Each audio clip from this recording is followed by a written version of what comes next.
Hello दोस्तों, कैसे हो आप सभी। स्वागत करते हैं। आज की इस वीडियो में हम आपको बताने वाले हैं अंधेरी हवेली का रहस्य के कहानी। सुनने से पहले आप मेरे चैनल को सब्सक्राइब कर देना भाई लोग। यह अंधेरी हवेली का रहस्य। गांव के बीचों बीच एक पुरानी हवेली थी जिसे लोग भूतिया हवेली कहते थे। कहते हैं कि उस हवेली में कई साल पहले एक धनी जमींदार अपनी पत्नी और बेटी के साथ रहता था। एक दिन जमींदार की पत्नी और बेटी रहस्यमय तरीके से गायब हो गईं। उनके चीखने चिल्लाने की आवाजें हवेली में सुनी गई थीं, लेकिन उनके बाद किसी ने उन्हें नहीं देखा। जमींदार भी कुछ महीनों बाद लापता हो गया। उस घटना के बाद गांव वालों ने उस हवेली के पास जाना बंद कर दिया। कहते हैं जो भी उस हवेली में गया वह लौटकर नहीं आया। रात के समय हवेली से किसी के रोने और अजीब-अजीब आवाजें आने की बातें गांव वालों के बीच आम थीं। एक दिन शहर से एक युवा लड़का अर्जुन अपने दोस्त विवेक के साथ उस गांव में आया।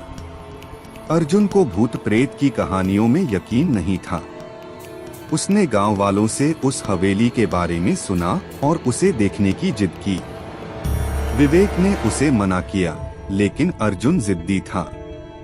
उस रात दोनों दोस्तों ने तय किया कि वे हवेली के अंदर जाकर सच्चाई का पता लगाएंगे। चांदनी रात थी, लेकिन हवेली के पास अंधेरा गहरा था। हवेली के अंदर घुसते ही उन्हें ठंडी हवा का झोंका महसूस हुआ। हवेली के दरवाजे पर जंग लगी हुई थी और हर चीज पर धूल की मोटी परत जमी थी। जैसे ही वे अंदर बढ़े, दीवारों पर अजीब सी आकृतियां उभरी दिखीं। अर्जुन ने विवेक को समझाते हुए कहा, ये सब पुराने घरों में होता है, डरने की जरूरत नहीं। लेकिन विवेक के दिल में अजीब सा डर बैठा हुआ था। अचानक हवेली के दूसरे कमरे से किसी के रोने की आवाज आई। अर्जुन ने फौरन टॉर्च निकालकर आवाज की दिशा में देखा।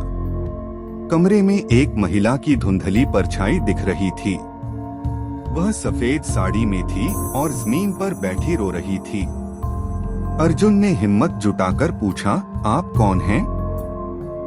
यहाँ क्या कर रही हैं?